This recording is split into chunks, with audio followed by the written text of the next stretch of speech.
creo que el resultado más importante ha sido poder llevar a la agenda nacional la discusión del sector rural campesino, de esos casi 4 millones de pequeños hombres y mujeres productores agrarios que estamos en la costa, sierra y selva, y que ha quedado totalmente demostrado que hemos sido invisibles para las políticas públicas nacionales. Creo que ese es el mayor triunfo, y el segundo mayor triunfo tendría que ser esa unidad demostrada con los gremios productores, con la Junta Nacional de los Sectores Hidráulicos y otros gremios más que nos hemos cohesionado y que hemos permitido también con nuestro paro justo, legítimo, con más de 1 millón de pequeños productores en 15 regiones del Perú, demostrar que efectivamente somos la unidad productora más importante en el Perú.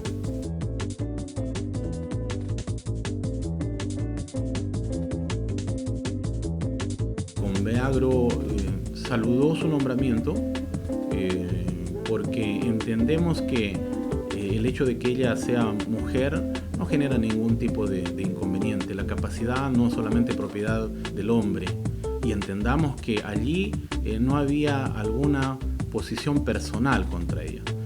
Cuando tuve la suerte de conocerla en la Comisión Agraria, tuve que ser el dirigente representante de mis gremios y tuve que ser todo lo cáustico que fui, y le mencioné que nos íbamos a un paro nacional porque queríamos empoderar ese ministerio que no funcionaba, que no era legítimamente servicio a los pequeños productores.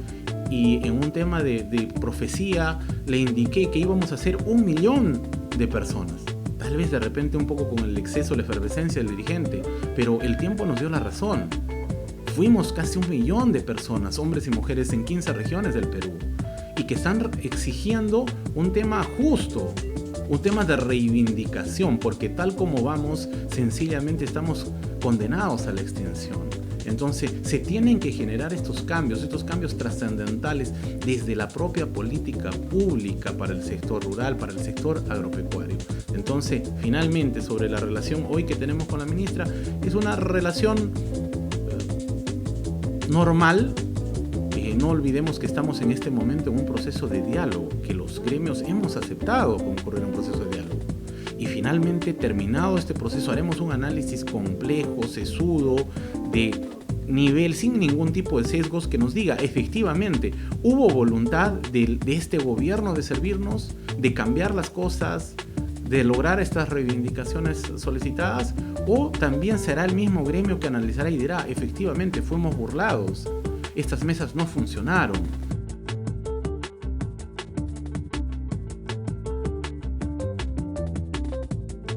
En el caso de las mesas técnicas, ya con dación de leyes, entendemos que para mi juicio, te he dicho que no hemos terminado de hacer el análisis, recién vamos a hacer un primer análisis de este primer mes, pero para mi juicio, en modo personal, entendemos que la ley que genera el etiquetado con el origen de los productos agrarios que se importan al Perú exclusivamente, y con ejemplos claros, el tema del arroz, el tema de la leche, el tema del café, de la papa, un arroz que viene de Uruguay, que llega al Perú, se nacionaliza, no paga impuestos por este problema también de desregulación en el tema arancelario, se etiqueta, se embolsa y se etiqueta en el Perú, y le ponen una paisana y le dicen que producto peruano.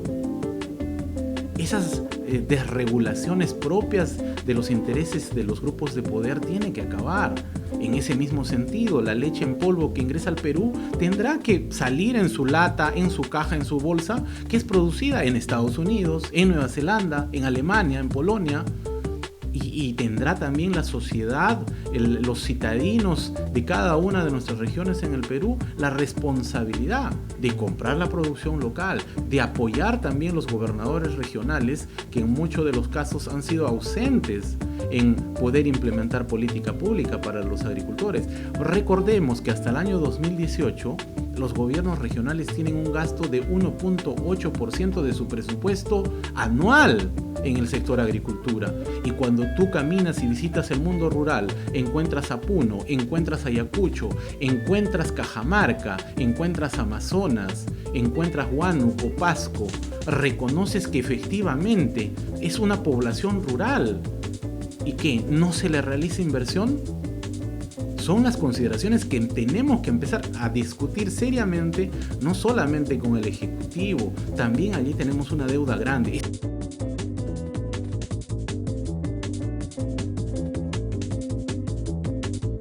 También tenemos que ir reconociendo que el Pleno Agrario, que lo saludamos, 80 años del Congreso de la República, nunca se había dado. Eso creo que es encomiable. De saludar al presidente del Congreso, Daniel Salaverry, al presidente de la Comisión Agraria, que además, dicho sea de paso, este pleno nace por pedido de los gremios.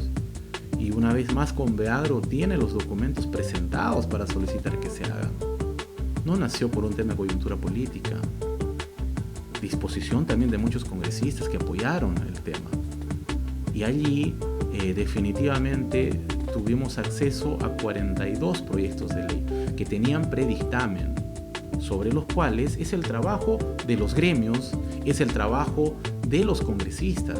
No es que tampoco la gente piensa que nosotros hemos llevado los proyectos de ley, no. Es lo que se tenía con predictamen, lo que se podía discutir, y que además muchos de ellos estaban hasta 7 años encarpetados. Y entonces, ¿ha sido una oportunidad? Sí, claro.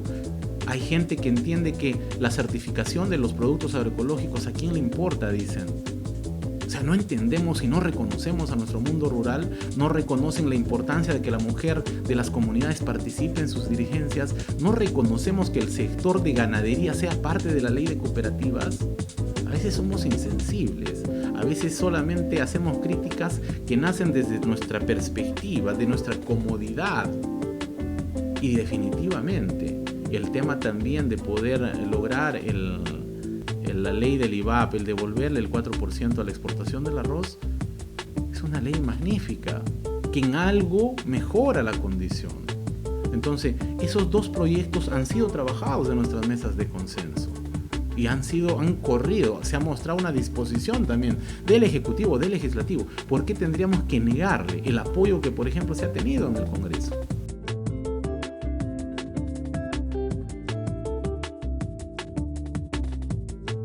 Me parece magnífico el poder comentar también, y que creo que resiste un buen análisis esto. La reestructuración del Minagri fue el requerimiento de nuestra plataforma de lucha. La reestructuración, no reorganización, que a veces también es algo que la gente confunde, a veces no conocemos ni lo que hablamos. Y eso genera verdaderamente confusión y caos. Y hay mucha gente que en el caos es experta y especialista promoviéndolo y provocándolo, pero nunca promoviendo propuestas. En esa intención, el acuerdo de todos los gremios fue poner como punto prioritario la reestructuración del Minagri. ¿Qué implica la reestructuración del Minagri? Si uno hace un análisis histórico, hasta la fecha solo se han hecho reorganizaciones del Minagri. Reorganizaciones. Y cuando nosotros hablamos de la reestructuración es de poder llegar a definir el año que viene política pública para el sector agricultura. Pero esa política pública, ¿dónde es que se asienta? ¿Quién es la que se va a encargar de llevar adelante?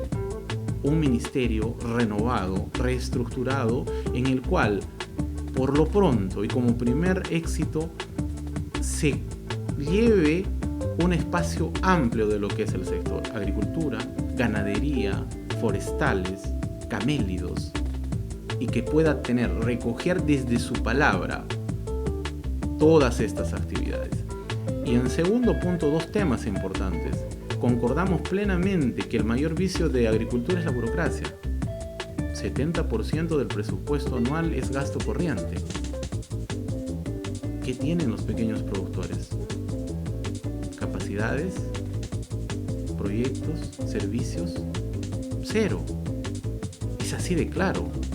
Este ministerio está totalmente de espaldas a los pequeños productores. ¿Conoce de agroexportación? Sí. ¿Tiene un brazo que es importante, SENASA? Sí. ¿Qué más tiene este Ministerio de Agricultura? Entonces se necesita una nueva redimensión y comienza desde la cabeza. No puede comenzar a la inversa. Tiene que comenzar desde reestructurarse. Y allí, obviamente, las funciones del Ministerio de Agricultura y de sus viceministerios, que es donde está la madre del cordero, que es donde estamos haciendo incidencia a los gremios. Y es algo que no entiende la gente.